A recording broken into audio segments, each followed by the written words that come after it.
Hey, Young and the Restless fans. We have got some absolutely stacked spoilers for next week, and honestly, there is so much happening all at once that I barely know where to start, but we are going to get through all of it together. We have got the big reveal of where Diane Jenkins Abbott has been this whole time, because yes, it is looking more and more like she was absolutely kidnapped, and the clues are pointing at a very familiar face. We have got Abby Newman getting crushed, and I mean literally physically crushed, during a tornado disaster while she is out of town. We have got not one but two Newman women facing serious medical crises at the same time. We have got a fan favorite return, that is also a recast. We have got Lily and Kane heating things up at the coffee shop in a way that is going to make Billy Abbott absolutely lose his mind. And we have got Nikki Newman hiding something scary from Victor, while her health quietly falls apart around her. It is your girl here, and there is so much to unpack from these brand new Young and the Restless spoilers for the week of June 15th that we are just going to dive straight in. But if you are not already following us, please click subscribe right now because you genuinely cannot afford to miss any of this. Alright, let's start with some good news before we get into the chaos, because we could all use a little good news first. Sharon Newman has been on a call from the psychiatric hospital, and she is sounding genuinely good. She is talking to Mariah Copeland, and from the sound of it, her recovery has been going remarkably well. And the even better news? Sharon tells Phyllis that Mariah could actually be released and back in Genoa City as early as next week. Now, if you remember, the last person who visited Mariah was Devin Hamilton, and he was not exactly showing up with flowers and warm wishes. That visit had some real tension attached to it. So the fact that Mariah is apparently recovering well enough to come home in spite of everything is genuinely wonderful. We will absolutely keep you posted the moment we have a confirmed air date for Cameron Grimes' first appearance back on screen as Mariah, because that is a return that a lot of people have been waiting for. The canvas feels a little incomplete without her, and I think her homecoming is going to generate some really interesting story, especially given everything that has shifted in Genoa City while she has been away. But Mariah coming home is just one return. There is another one, and this one comes with a twist. It is a recast. And it is a big one. We're talking about Jill Abbott coming back to Genoa City. Now, before you get too excited and then potentially confused, here is the situation. Original Jill actress Jess Walton was not available to film, so the show brought in Lauren Koslow, who you may know very well from her long run on Days of Our Lives, to step into the role. She makes her first appearance as Jill on June 25th, which just so happens to be the exact same day that July Sweeps kicks off. So the timing is very intentional. The show wants Jill's return to land with maximum impact at the start of Sweeps, and bringing her in right as the Chancellor drama is boiling over is a very deliberate choice. Koslow will be on as Jill for 5 episodes, and honestly, I am so curious to watch how she plays the role. Jess Walton has owned that character for decades, and Jill has such a specific energy, that sharp-tongued, fiercely opinionated, I built this family energy that is unmistakably her. Koslow is a fantastic actress, so I have faith she will make it work, but recasts of long-running legacy characters are always a moment where the audience holds its breath a little. What I am most interested in seeing is Jill's reaction to the current state of Chancellor. Because Jill Abbott has feelings about Chancellor Industries that run deeper than business. That company is tied to her identity, her legacy, her history. And she is about to walk back into town and find out that Lily Winters is now running it and that Kane Ashby has been appointed to help lead it. That is a lot for Jill to absorb. And I would be very surprised if she does not have some very pointed opinions about all of it. Now, let's back up and fill in some context on the Chancellor situation because it is important for understanding why Jill's return is going to land the way it will. Victor Newman handed Chancellor Industries over to Lily Winters last week as payment for her cooperation and the twins' cooperation in the faked kidnapping scheme. And when Lily told Billy Abbott that she now owns Chancellor, he was excited. He thought this was his in. He thought Lily having Chancellor meant he was going to have access to Chancellor. So he immediately asked to buy it from her. And Lily said no. Hard no. Not negotiable. But that was not even the thing that sent Billy completely over the edge. The thing that sent Billy spiraling was when Lily told him that she had appointed Kane Ashby to run Chancellor alongside her. That is when Billy lost it. Because to Billy, that is not just a business decision, it is a statement about trust. Lily is trusting Kane, her ex-husband, the man she shares children and history with, over Billy, the man she is supposedly building a future with. And Billy Abbott does not handle feeling like he comes second very gracefully. He just does not have that gear. And Official Young and the Restless spoilers for next week are telling us that this tension is about to escalate significantly. There is a spoiler that says there is a surprising turn of events that results in Billy getting hold of some powerful information. And then we have got Kane and Lily working together specifically to stop Billy from going after something he wants. And we know what Billy wants. He wants Chancellor. He has always wanted Chancellor. It is the white whale for him. So whatever this powerful information is that Billy stumbles into, it is apparently enough to make both Kane and Lily see him as a genuine threat to what they are building, and force them to team up against him.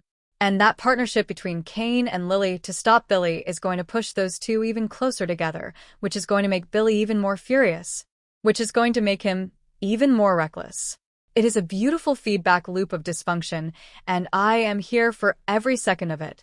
Because next week's spoilers also confirm that things between Lily and Kane are getting very warm very fast. We're going to see them together at Crimson Lights, and the energy between them is described as really flirty and electric. Kane is telling Lily that they're going to do great things together, which is both a business statement and clearly something more, and then he asks her to lean in closer so he can say something to her, and next thing you know he is kissing her across the table at the coffee shop. Right there in public. Which is a bold move for Kane Ashby, and I kind of love that for him. These two have so much history and so much genuine feeling between them, and watching that reconnection happen in real time while Billy is out there stewing is going to be delicious television. Now, let's pivot to Nikki Newman, because her story heading into next week is going in a direction that sounds genuinely frightening, and I do not mean that in the soap opera dramatic sense. I mean it in the this could get medically serious very fast sense. So we saw Nikki at the end of this week getting one of her really severe headaches after going a few rounds with Victor about the whole Chancellor handoff situation. Victor noticed she was not okay, started asking questions about her health, and Nikki shut him down and gave him basically nothing. Which is very on brand for Nikki Newman. She has always been someone who protects her own vulnerability fiercely, especially from Victor, because she knows that the moment Victor sees weakness he goes into control mode, and that is not a dynamic Nikki wants to be in right now. But here is where next week takes a darker turn. The Young and the Restless spoilers say that things escalate significantly when Nikki's vision starts to deteriorate. Not just blurry, not just tired eyes, we are talking about her eyesight genuinely going on her. And medically speaking, when you combine severe recurring headaches with deteriorating vision, you're looking at something involving the blood vessels, either in the brain or in the eyes, or both. That is not a minor symptom combination. That points to something serious. And here is what makes this storyline particularly interesting from a behind-the-scenes perspective. Actress Melody Thomas Scott has been very open in interviews about the fact that this is a medical storyline she has never played before. She has said point-blank that she has never portrayed a character dealing with this specific condition, and that it is going to get very scary very quickly for Nikki. So whatever the diagnosis turns out to be, it is not simply an extension of her MS. It is something new and separate that the show is introducing as its own crisis. And the emotional stakes are built into the situation perfectly because Nikki is trying to hide all of this from Victor while managing it alone. She does not want Victor coming back to her out of obligation or pity or fear. She does not want to be the sick wife that Victor feels he has to take care of. She wants him to choose her for real, not because she needs him. And that distinction matters enormously to Nikki Newman. So you have got this woman quietly dealing with a potentially serious neurological crisis, making major decisions about her health care, and doing all of it while keeping up appearances around Victor. That is an incredibly rich and emotional story, and Melody Thomas Scott is going to absolutely destroy us with it. I am already preparing myself. Now, let's talk about Diane Jenkins Abbott. Because this is the storyline that has been keeping me up at night in the best possible way. Diane has been missing from Genoa City for weeks now.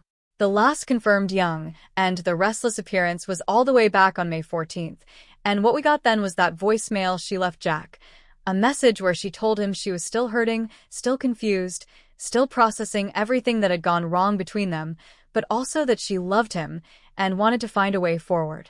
It was an emotionally raw message. And based on everything we are seeing in the spoilers, It is not clear that Jack ever fully received or processed that message, because he has been spiraling about her disappearance, as if he has no idea where her head is at. And now, finally, we are getting a glimpse of where Diane actually is. And it is not good. On Monday's episode, we get a look at Diane, and she appears to be in some kind of cabin or small house, the kind of remote, isolated structure that in soap opera language means absolutely nothing good is happening there. There are bars on the window, and Diane looks out of it. Not just tired or sad, actually chemically out of it, like she may be being drugged. Which would explain a lot about why she has been silent, why she has not reached out to Jack again, why no one has been able to track her down. So who took her? The spoilers are pointing hard in one direction, and that direction is Patty Williams. Here's why. Next week, Jack is out with his sister Tracy, and they run into Patty at the Overlook Cafe. And the moment Patty sees Jack, she comments that he looks really tired, which is an oddly specific and almost taunting thing to say to a man whose wife is missing. Jack is already on edge. He is exhausted, he is scared, and he is clearly not in the mood, so he snaps at Patty that his wife is missing. And Patty's response? She taunts him. She asks if Diane is even still his wife, which is a deeply pointed and loaded question and not the kind of thing an innocent person says. An innocent person says, "Oh no, I'm so sorry, I hope she's okay." An innocent person does not question the validity of your marriage when you tell them your spouse is missing. Patty is poking. Patty knows something. And Jack clearly senses it because he loses his composure completely and starts yelling at her to cut the crap and demands to know where Diane is. So yes, Jack suspects Patty. And honestly, given the history between these characters, that suspicion makes complete sense. Patty Williams has a long, tangled, obsessive history with Jack Abbott that has never fully resolved. She has done extreme things before in the name of those feelings. And Diane moving in on Jack's life and heart is exactly the kind of thing that would push Patty into action. But here is a theory I want to throw out there, because I do not think Patty necessarily acts alone. What if Victor Newman is involved? Victor has been actively working to destroy Jack and Diane's marriage. That has been his project for a while now. And what better way to finish that job than to have Diane disappear entirely? Victor has the resources, the connections, and frankly the ruthlessness to arrange something like that. And Patty, who has her own motivations for wanting Diane out of the picture, would be a very convenient instrument for Victor to use. Those two conspiring together, even loosely, even without Patty fully understanding who she is working with, is a genuinely plausible scenario and a terrifying one. Now, there is also a new character entering the picture connected to this storyline. We are going to see Jerry Burns playing Dr. Lawrence Markham in scenes with Diane on Monday. And this is a character who reads very differently depending on which direction the story goes. Option 1. Dr. Markham is the shady physician keeping Diane sedated for whoever is holding her, a hired professional who is making sure she stays compliant and cannot call for help. That would explain the out-of-it appearance and the bars on the window. Option 2. Dr. Markham is actually Diane's rescuer. Maybe Jack or someone else has tracked her down, and this doctor is from Genoa City Memorial and is there to treat her and bring her home. The spoilers are deliberately vague on which version this is, but the fact that there is a doctor in the scene at all suggests that Diane's physical condition, whether from injury, illness, or being kept drugged, requires medical attention. Either way, it sounds like the Diane kidnapping storyline is approaching a resolution and Jack may be getting his wife back very soon. Which, given everything Jack has been through on the Beyond the Gates crossover simultaneously, he absolutely deserves something going right for him. And speaking of Beyond the Gates, we need to talk about Abby Newman, because what happens to her over there is absolutely wild. There is a tornado that hits during the fundraiser event that the crossover storyline has been centered around. Victor Newman, in a move that is so incredibly on brand for Victor Newman that I almost laughed out loud, left the event immediately after giving his speech, knowing full well that a major storm was coming, without offering a single other person a ride or any kind of warning. Just gave his speech, looked at the clouds, and bounced.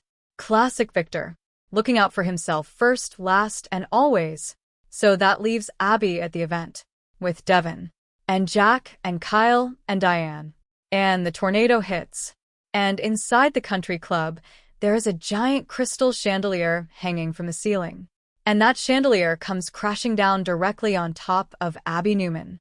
Like, directly on her. She gets completely squashed by this enormous fixture.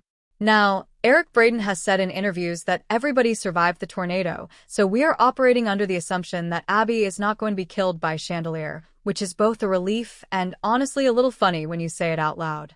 But getting crushed by a falling chandelier, even if it does not kill you, is still a serious trauma, and I think this is going to have both physical and emotional consequences for Abby going forward.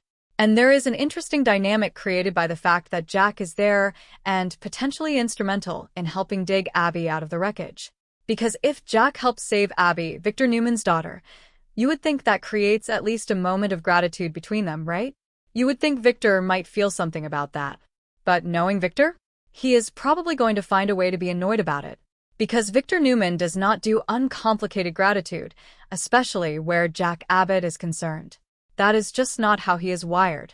Still, it is an interesting wrinkle, and I think the crossover events are going to have some real ripple effects back in Genoa City once everyone returns and the dust settles. So when you step back and look at everything happening next week together, it is an incredibly full week of storytelling. You have got the Diane rescue finally kicking into gear after weeks of mystery. You have got Nikki quietly facing a frightening new health crisis while keeping Victor at arm's length. You have got Abby recovering from being flattened by a chandelier during a tornado. You have got Lily and Kane falling back into each other's orbit in a very public and very charged way. You have got Billy Abbott angry and dangerous and on the hunt for information he probably should not have. And you have got Jill Abbott about to walk back through the door right as July sweeps begins, presumably to have opinions about absolutely everything, which is the only way Jill Abbott knows how to operate. That is a stacked week. And I think the show is building towards something even bigger with these storylines once Sweeps officially kicks off. The pieces are all on the board. Now it is just about watching them collide. Make sure you come back tomorrow because we are going to have our full weekly Young and the Restless spoilers breakdown, our prediction edition, 2-week spoilers, and so much more. We cover all of it and we cover it thoroughly. Thank you so much for being a loyal listener and for being part of this community every single week. Follow us wherever you get your podcasts because you do not want to miss the next episode. Soap Dirt is on all the major platforms including Apple Podcasts, Spotify, iHeartRadio, and more. See you next time.